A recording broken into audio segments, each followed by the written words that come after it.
Roll call. Chisholm. Here. Bell Richard. Here. Carlson. Here. Luce. Here. Lohr. Here. Rustad. Here. Johnson. Here. And do we have approval for the agenda? So moved. Moved by Bell Richard Second. and second by Lewis. Roll call. Bell Richard. Aye. Luce. Aye. Johnson. Aye. Rustad. Aye. Lohr. Aye. Chisholm. Aye. Carlson. Aye. Okay, agenda is approved. Open up for any public comment with anyone that would like to address the city council on an issue not on the agenda. Seeing none, we'll proceed with the consent agenda, which includes the minutes of the November 7th meeting, the claims. Item C is renew Class B liquor license, the hotel motel permit for Hotel Winneshiek, including outdoor service and Sunday sales and catering privileges. Item D is renew Class C liquor permit for your place, including outdoor service and Sunday sales. Item E is volunteer fire appointments as follows: Mike Oshbacher, Fire Chief; Jeff Clement, the First Assistant Chief; and Lee Birkey, Second Assistant Chief. At least we got a couple of them here represented. I'll make a motion to approve the consent agenda. Okay, motion. Second. Motion by Ristad and second by Lohr. Roll call. Rustad. Aye. Lohr. Aye. Chisholm. Aye. Bell Richard. Aye. Carlson. Aye. Luce. Aye. Johnson. Aye. Okay, approved. Do any of you want to say anything about the fire department? Seeing you're here? They'll be quiet. That's all gonna be. Well, thank you for coming. Yeah. We'll move on to consider ordinance 1191, an ordinance establishing a franchise fee on energy providers, Black Hill Energy, operating in the city of Decorah. This will be the second reading for that. Any correspondence or anything? Oh, no comments at City Hall on Black Hills Energy. Okay.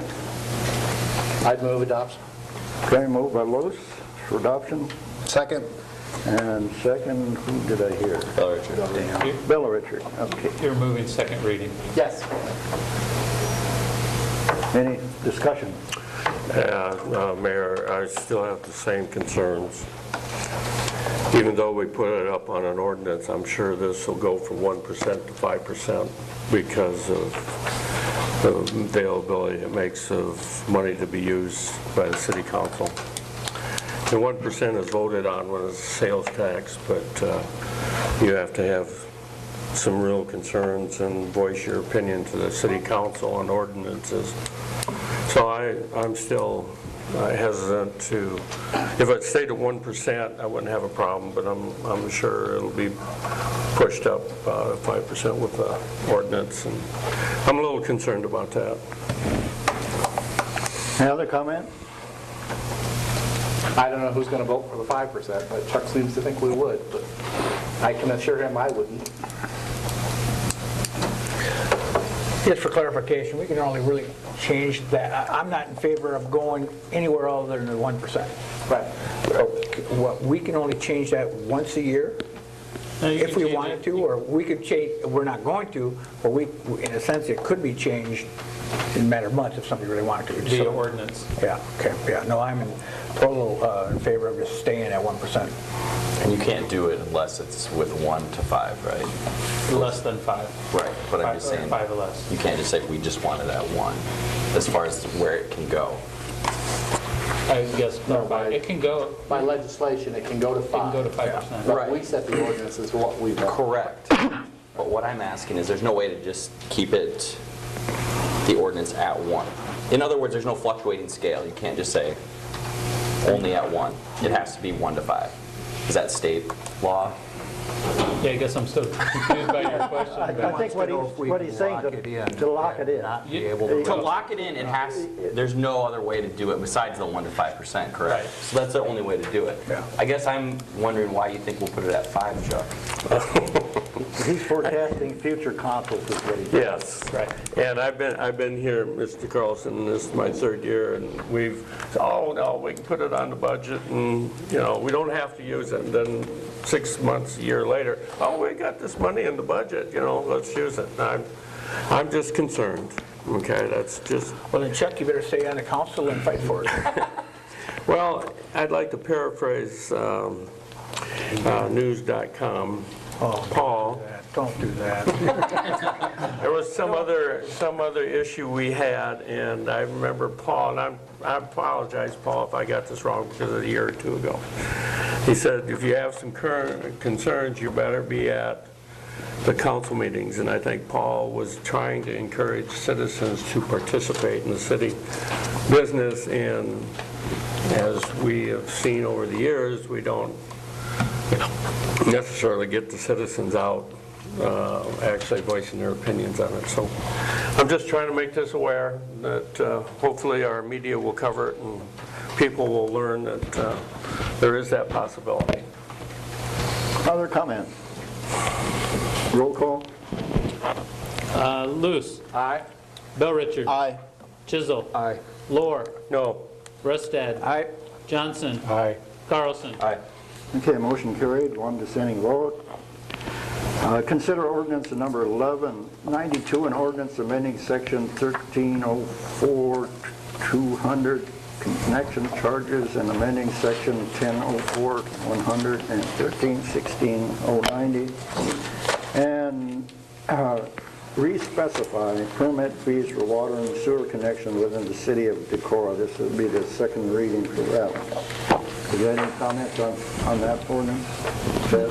No comments have been received at City Hall, and I would just remind council that this takes at least a sewer connection fee district that is citywide that imposes up to $1,000 for residential and $3,000 for commercial, and couples it with at least 2 sewer assessment districts that are either antiquated, have run their course or matured out, but in some cases have resulted in sewer connection charges as high as $1,600. So staff recommendation here is to phase out those sewer special districts in favor of a flat fee sewer and water connection, $250 each. So this would be lowering expenses to citizens if they wanted to connect to sewer and water? Again, we've seen some sewer connection fees as high as $1,600. So significantly lowering. The media will note that, right?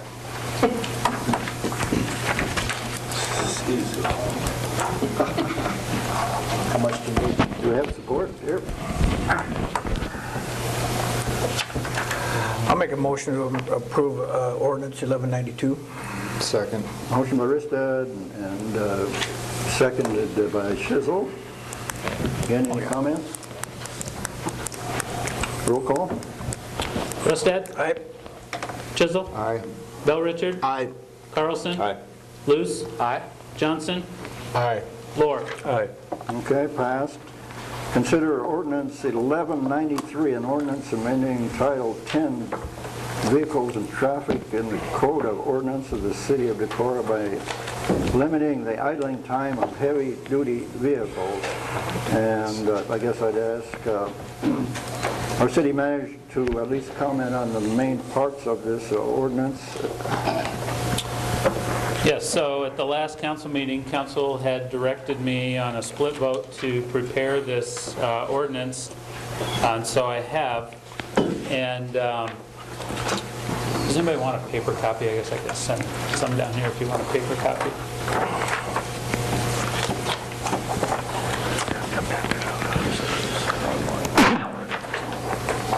So generally, the legislation limits the idling time of vehicles, and it defines idling to mean the operation of an engine in the operating mode where the engine is not engaged in gear. And I'm going to just paraphrase some of the highlights instead of reading the entire ordinance. Defines a motor vehicle as any self-propelled device powered by an internal combustion engine, and refers to the primary propulsion engine as meaning a gasoline or diesel-fueled internal combustion engine attached to a motor that provides the power to propel the motor vehicle. And the meat of the ordinance prohibits any person from allowing or permitting the primary propulsion engine of a motor vehicle to idle for more than 5 consecutive minutes when the motor vehicle is not in motion. No driver using the vehicle's sleeping berth may idle the vehicle in a school zone within 1,000 feet of a public school during its hours of operation, within 1,000 feet of a hospital, in the Decorah downtown C3 business district, or in a residential area. The ordinance goes on to define 13 different exceptions or exemptions to the ordinance, and those are defined. I won't read through those.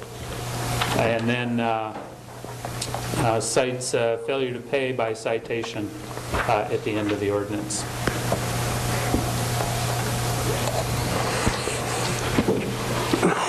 So the ordinance is under discussion here with the council. Chad, I have a question. In your background notes, you had mentioned that this is applicable to any vehicle that is required or required to be registered with the Iowa DOT. But then I just want to be clear, but there's an exemption in there that says any vehicle that's under 14,000 pounds would be exempt from this ordinance? That's right. Okay. And maybe I just missed this, but I guess I wasn't under the impression that this was simply going to be for heavy-duty vehicles. I would expect this ordinance to be for vehicles under the 14,000 pounds as well. I don't know if other people had thoughts that on the number or the types of vehicles that this covered, but in my... So are you referring to, like in the title, it says by limiting the idling time of heavy-duty vehicles, which heavy-duty in the title is probably a descriptor that doesn't need to be there when the exemption doesn't apply to vehicles under the 14,000 pounds. Is that what you're referring to? Well, I would say, I would suggest getting rid of that exemption of vehicles under the 14,000 pounds okay. and just apply it to all vehicles, period. I'd second that. To amend. If that was a motion to amend. Well, I'm not sure if it was a motion yet. Was it a motion? It can be, but... I mean, there might be some other things you want to include when you're looking at this thing. Yeah, I mean, that's one thought that I had. Well, my thought is, how are you going to enforce it? You're sitting here, we're sitting here. Again, I've always bring this up. It's easy for us to sit up here and pass ordinances. I want to know how you're going to enforce it. You're going to equip, or now you're going to equip the police department with stopwatches? Cell phones. So if, I don't care, cell phone or not. So you're going to now, if somebody's parked in front of a downtown establishment, they're dropping off their product, or it could be in North Alley, doesn't matter, it could be anywhere. So how are you going to judge, how are you going to determine whether they've been there more than 5 minutes? Yeah, is it going to be easy? No, I think. So then why do you, don't pass an ordinance that you can't enforce? You mean like the noise? You know, No. Bill, I'd be real interested to hear your opinion on this, because you're going to be the one that's going to have to, your department's going to have to enforce this ordinance. Before you do that, Bill, let me interject here. I'd actually have asked a question. He's asked. I've asked a question, so. Yeah, let him go, and then you can talk. Okay, Bill? Well, certainly there'd be some challenges to it. You know, I guess my vision of this is something that we would not particularly enforce on our own initiation. This would be a complaint-driven response. I mean, I just don't realistically see or really have an expectation that, you know, our staff is going to drive down the street looking for idling cars. So this would be a response to a complaint. We'd have to go out, we'd have to make some notation that we've observed the car and mark the time, and, you know, come back if time allows and calls for service allow for us to come back and check it. You know, honestly, it seems a little cumbersome. You know, can we do it? Certainly, we can do that. I guess I have some concern with the idea of just all cars prohibited from idling. I mean, would that suggest that you can't warm up your car?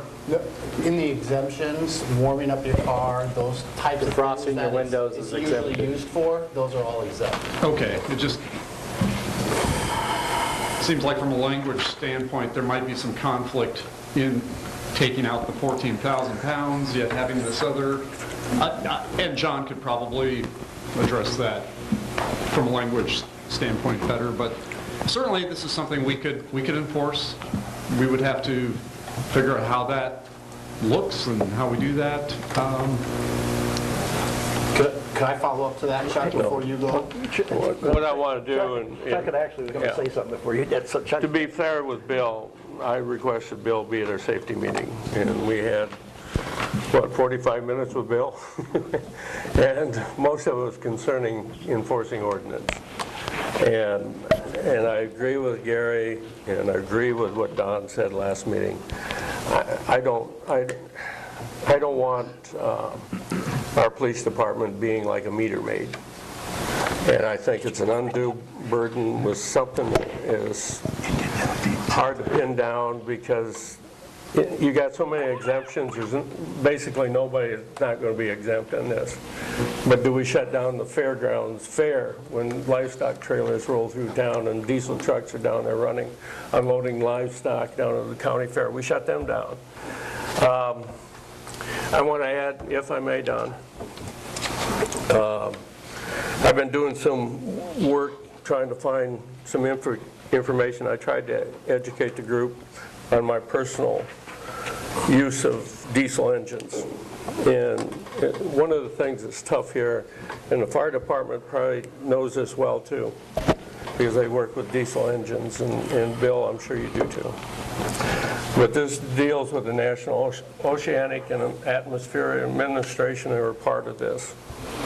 And the caption to the research article, and I quote, "The exhaust fumes from gasoline vehicles contribute more to the production of SOAs, that's a specific type of air pollution, secondary organic aerosols, than those from diesel engines.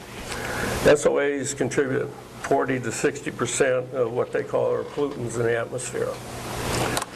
With the new type of diesel engine plus, I think it's this year or next year, there's more standards coming out on diesel engines. But they are considered clean idling vehicles now. And to understand a semi, a lot of times you idle your diesel to keep the air brakes up. You also, you need to plug in a diesel engine if you're not running it, especially in the wintertime, to keep the oil warm, because it makes it almost difficult if it's too cold for too long without some heat to start a diesel engine, because you got to warm that engine up and idle it long enough to warm the oil up so it gets pushed up into the blower. That diesel engine will not move. So if a diesel engine is, in some aspects of air pollution, is cleaner than cars, like Bill alluded to, are you going to make every car not your wife go out and start the car before she goes to work or takes children to school? I don't think this is a road we really want to go down if we understand diesel engines. Okay. Well, and just to Thank be you. clear too, this code doesn't refer to only diesel engines. At all. It's gasoline and diesel. Dan, you were going to say. Well, so I guess question to either Bill or to everyone. I mean, we have other ordinances on the books that are difficult to enforce. Is that not correct? I don't want to say difficult, that there are some that are, used and some that are not used I mean, routinely at all. We could talk about like the noise pollution from vehicles that Mr. Coffin brought up. That's an ordinance that maybe isn't enforced very strictly, but it's on the books and we try to enforce it, or it's there to be enforced should the need be, correct? Yeah, I would say with regard to the noise ordinance, it has served us well in the situations where we have had complaints about noise. Sure. So I guess Just because an ordinance is difficult to enforce, or we're not going to be, traffic maids spending all our time trying to enforce that particular ordinance, I don't think it's a bad ordinance to have. One of the points that I like about it is who we're trying to, or what we're trying to say we are as a city. And air pollution, climate change, doing simple things to try to encourage people to change their habits is a good thing and something that I want to represent as a city. And that's why I'm in favor of an ordinance like this. And Chief, would you say that a majority of the ordinances, or a lot of the ordinances, are complaint-oriented in terms of enforcement? Many are. Yeah. So it's not unusual to have this one be complaint That's correct. initiated? Correct. How many complaints have you had within the last 12 months about this?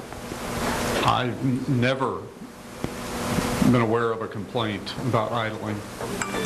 Okay. So we're going to potentially pass an ordinance to prohibit something that we haven't received any complaints on. Not at the police department, unless complaints are, Okay. being recorded elsewhere. Thank you. I think the consequences to what this ordinance is trying to address isn't something that someone would normally complain about. It's air pollution that contributes to climate change and has long-term effects down the road.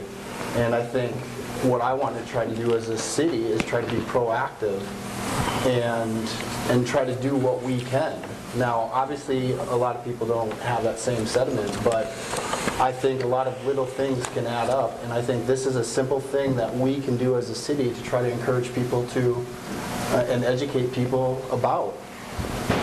And if the police officer shows up and the person turns their vehicle off, then idling has been achieved. No idling has been achieved. I mean, we've not fined anyone, but we've reached an understanding that it's significant to turn off the car for the benefit of the driver of the vehicle, who saves money, because restarting a car engine uses less fuel than letting a car engine or truck engine idle for more than 10 seconds. 10 seconds. So let's help our citizenry understand how they can both support the atmosphere and environment as well as save money. So I would vote in favor of voting in favor of the ordinance. There's actually two things here. Are you going to be changing some wording in here before we vote on this ordinance? And if there are significant changes, Do we need to move the ordinance before we amend it? well, you got to clarify it if you're changing significant changes. I'm not sure if putting all vehicles is significant or not, but that wasn't on the original one. I mean, the original was heavy duty, the one in front of you, so. I would propose three changes. One, get rid of exemptions A and B related to the weight of the vehicle, and just make it all vehicles. And then, as far as the penalties go, I would make the first penalty a warning, and then tickets issued after that. I'm trying to find where that is. The point isn't, You said A and B under exemptions? A and B. So you want to strike those completely? that's what I would suggest. In speaking to Chuck's or Councilman Lohr's term about B and the substantial reduction in emissions from 2008 later diesel trucks, I understand Part B, because they are very efficient. There are pretty heavy emission standards from 2,000 mile a year later.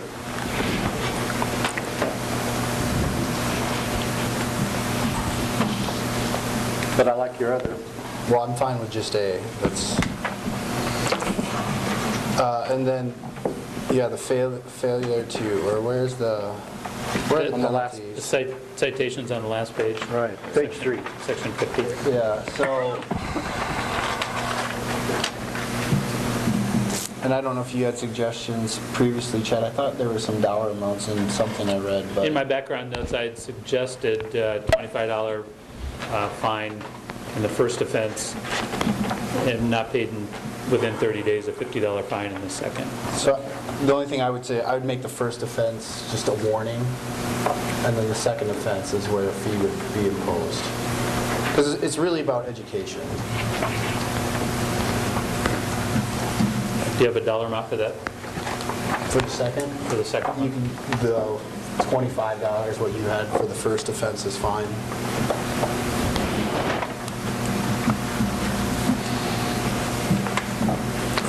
So you've got 4 changes. You want to bring that up for a vote? You want to have some support here for? Yeah, so let me clarify. So I'd move to strike exemption A,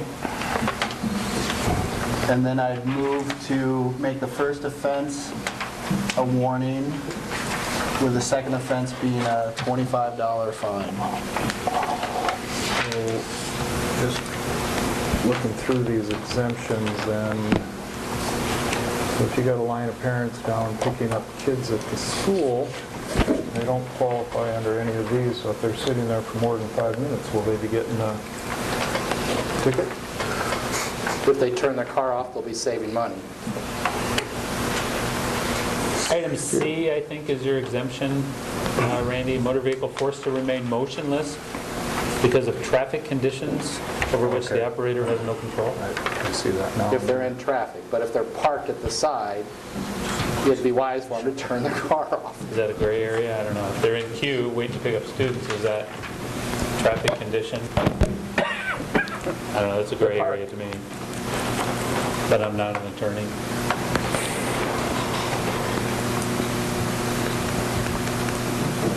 So to move on with this, did you form a motion? I thought I did, but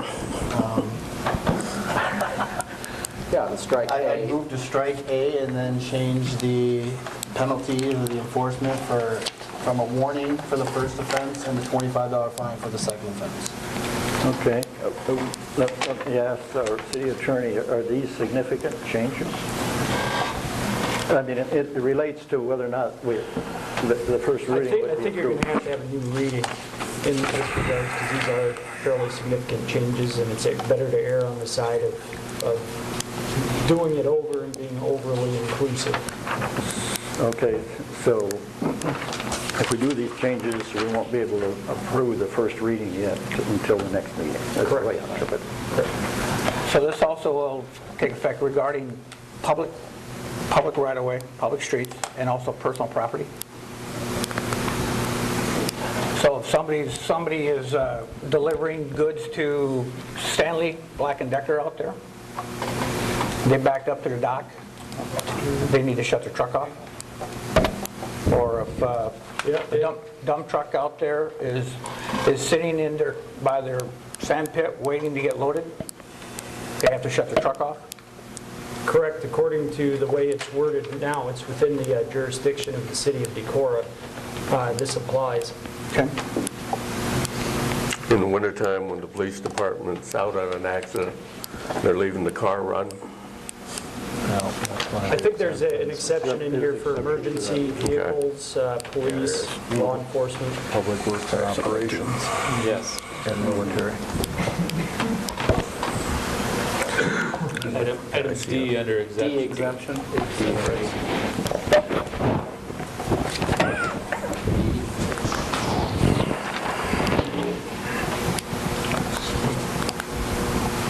So do you want to proceed with a motion to add these changes? I thought I did it 3 times, but yeah. Okay, and it was seconded? I second Dan's. Okay, so the motion is there, I think you understand it, and it's been seconded by Lutz. Any more discussion on that particular motion, which adds some changes to this ordinance? Let's vote on those changes then. So the motion is to strike exception A, add a warning and a $25 second offense to the citation section, and it's seconded by Luce. So Bell Richard? Aye. Luce? Aye. Johnson? Aye. Rustad? No. Lohr? No. Chisel? No. And Carlson? Aye. Okay, 4-3 to proceed with this, so at the next meeting, we'll be having the first reading with the changes. Yes. Would that be the way to proceed, right? Yes. Okay.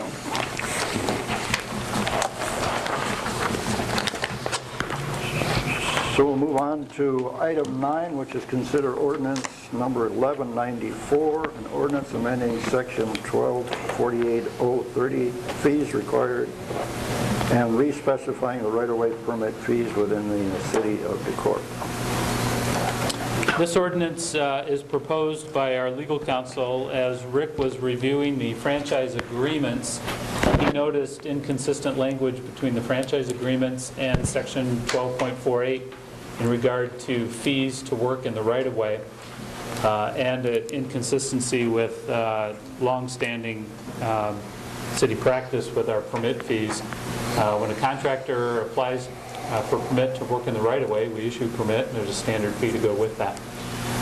The current city code has a schedule of different fee structures for different types of work, and again, that's inconsistent with the franchise agreements that are being proposed and best practice. So he is proposing this ordinance to clean up that code language in Chapter 12. Support? Or questions? I'd move for approval of ordinance 1194. Okay, a motion by Shizzle. Second. And second by Carlson. Any questions? Roll call? Chisel? Aye. Carlson? Aye. Luce? Aye. Johnson? Aye. Rustad? Aye. Lohr? Aye. Bell Richard? Aye. Okay, ordinance carried. Consider resolution 2771, a resolution authorizing the submission of applications for Iowa Airport Improvement Programs and certifying eligibility requirements, 5-year CIP. Little explanation, Chad?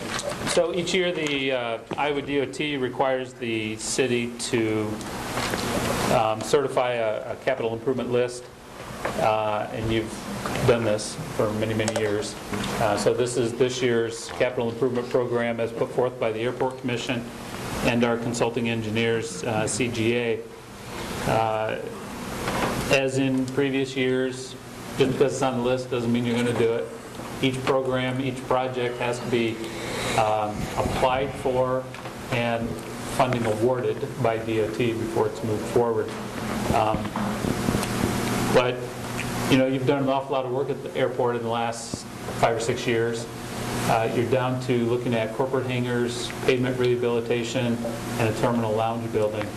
There's been an awful lot of work done out there. You guys have done a nice job supporting the airport. But that's what's left, and so that's what's reflected on this CIP. Council direction? I'd move resolution 2771, authorizing submission. Okay, motion by Lewis Second. and supported by Lohr. Any questions? Roll call? Luce? Aye. Lohr? Aye. Rustad? Aye. Johnson? Aye. Carlson? Aye. Bell Richard? Aye. Chisel? Aye. Okay, motion carried.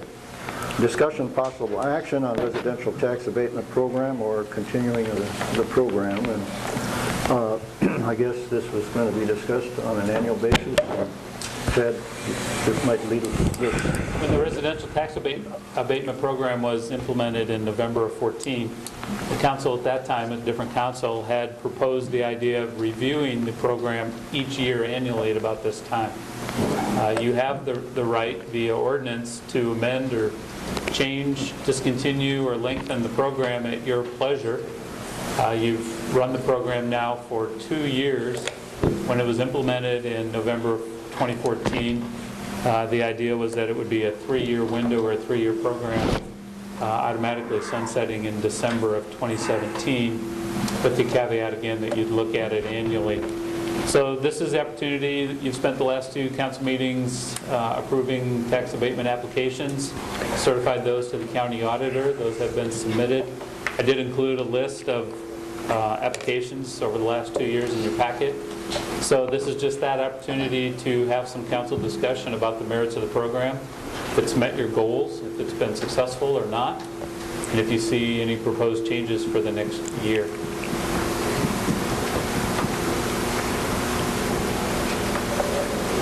There's a part B to that, but Yeah, we'll let's go to talk about part- this first. We'll go to part B. Can we ask if the council that it first initiated had any particular goals in establishing? Yeah, the program is designed to affect affordable housing. At the time, you kind of chase around what is affordable housing, how do you do that? There were several programs that were discussed. This was the program that the council chose. When I say other programs, there are down payment assistant type programs that the council could engage in. There would be developer assisted programs. All of these different things that are tools that you can use through Iowa Code in some fashion or another, and with some success or not, affect housing prices in a community. This is the one that the community, or the council at that time, thought would be best for the community. When you talk about affecting affordable housing, I know there are examples of individuals that have built a new home and moved up, so to speak, and their workforce housing or lesser valued houses have come on the market, and there are people that have purchased those homes that have come out of rental situations or have moved to town. There are very concrete examples of that happening. How many times? It's hard to say. Sometimes we don't always know those conditions. But those I think are clear examples of trying to affect affordable housing. Okay, do we have support for continuing the program? I'd move for continuance of the program. Okay, Chisholm made the motion to continue, and it was seconded by Luce. Well, I think back when we were looking at this too, just going back through our last 2 years, we're 14 and 15 new home startups. I think we were down in the high single digits there for a couple of years, weren't we, Chad? I think in the year preceding this, you were at 4 or 5. Yeah, so I mean, it was kind of a effort too to spur development in town and fill in some of the open areas. And then, like you said, you get some people that built, their home came for sale, so it might be, we have seen some of that trickle-down effect where the houses keep turning over that are already here. Plus, we've seen some good rehabilitations on some existing homes, too, through the additions and remodels in some of the older neighborhoods in town, which is encouraging. Any other comments?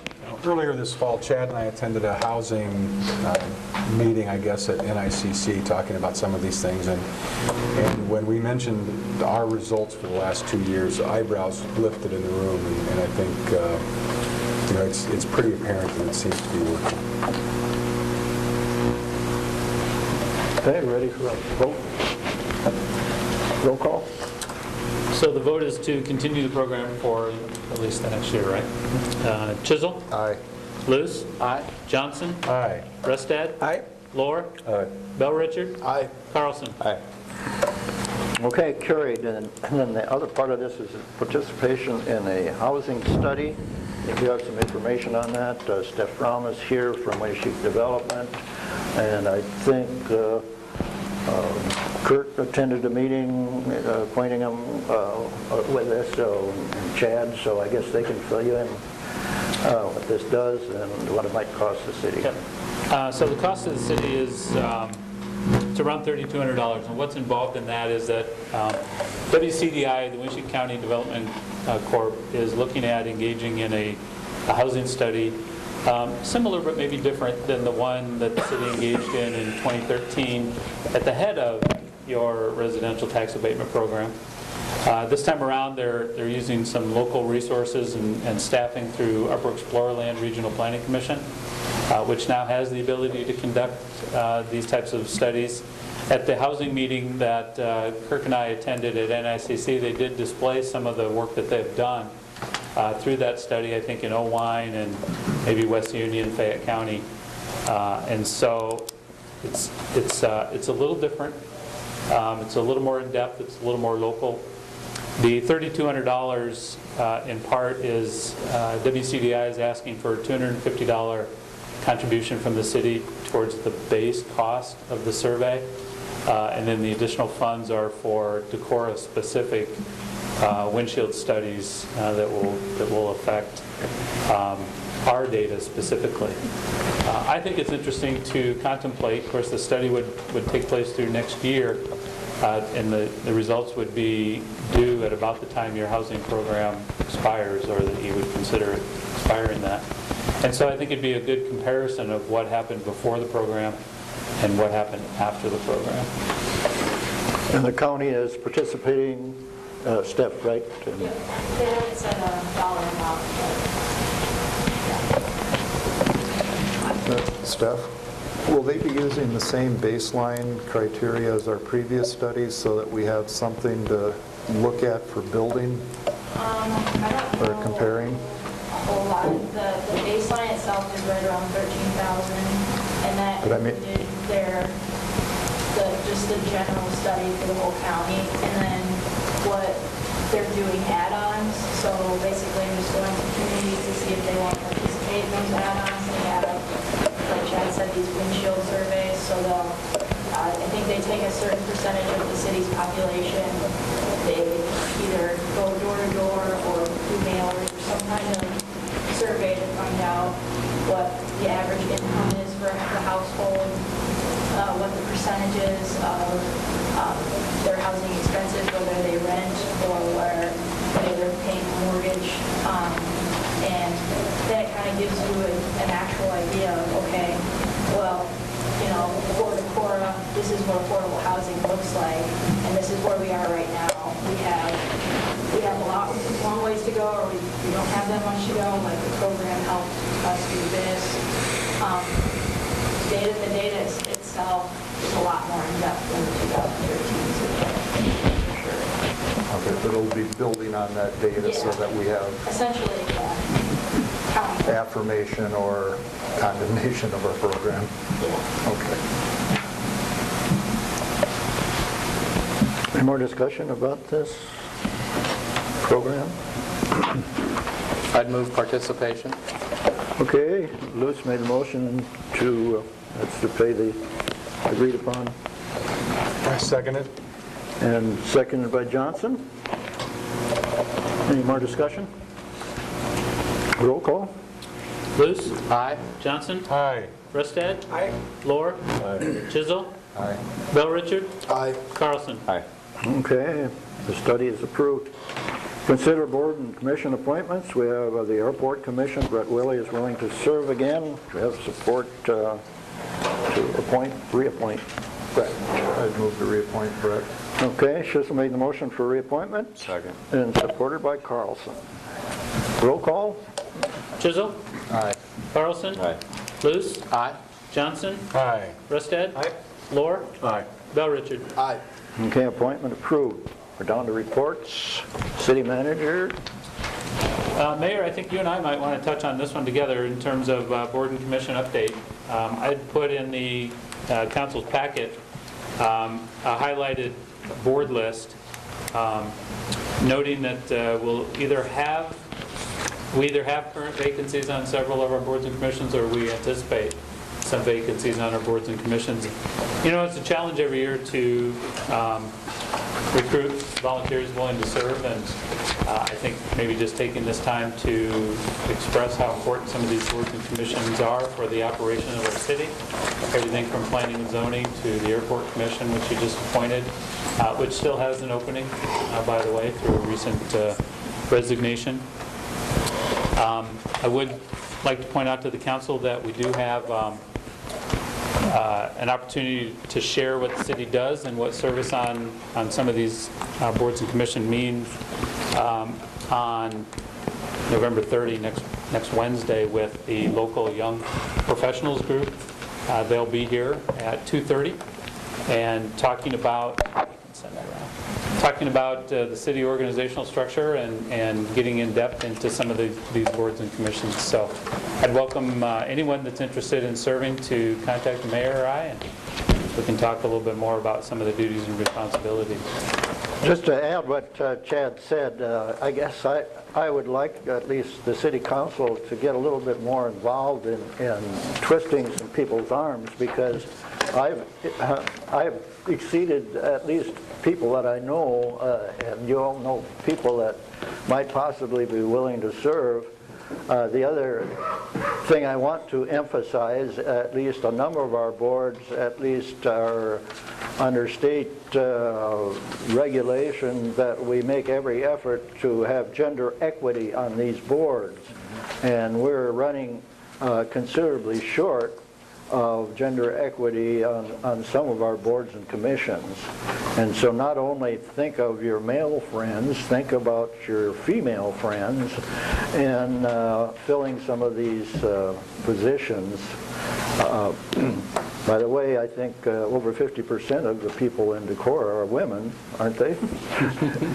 So there must be a sizable number out there, a pool to pull from. So that's my pitch. I think I would really like to see more support from city council members to start getting some of these positions filled. We've had excellent participation, but the members are wearing out. Some of them have served a long time.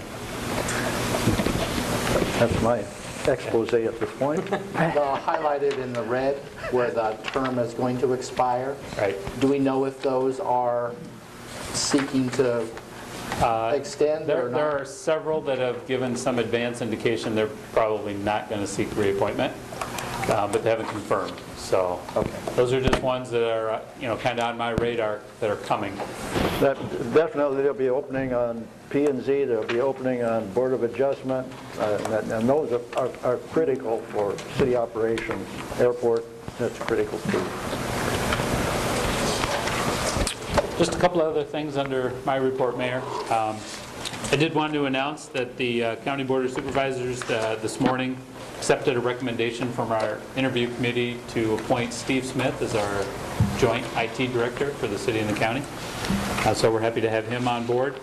Also regarding the Metronet and the new telecommunications utility board, a couple of meeting dates coming up that you might want to be aware of.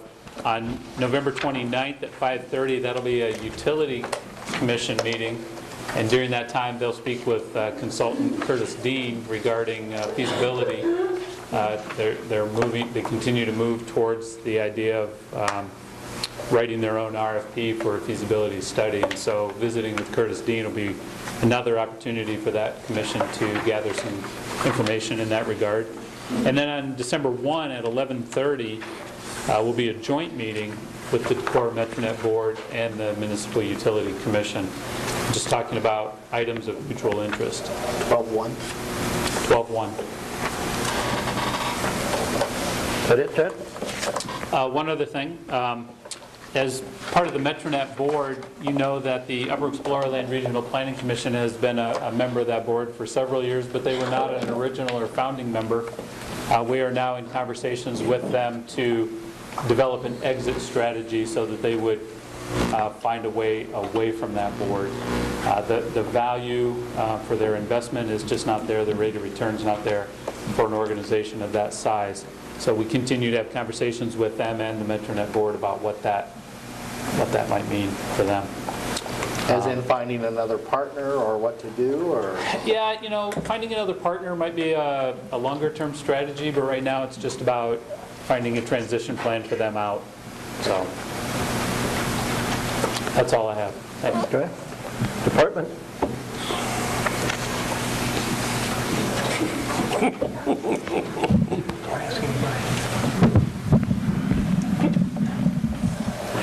Just a reminder to citizens of Decorah, 'tis the season, it is getting cold outside. Just reminding them to check basements, crawl spaces, drafts, anything that may affect the water line. It's not going to get any warmer for a while, so we're just giving a heads up now for people to start paying attention. Thank you.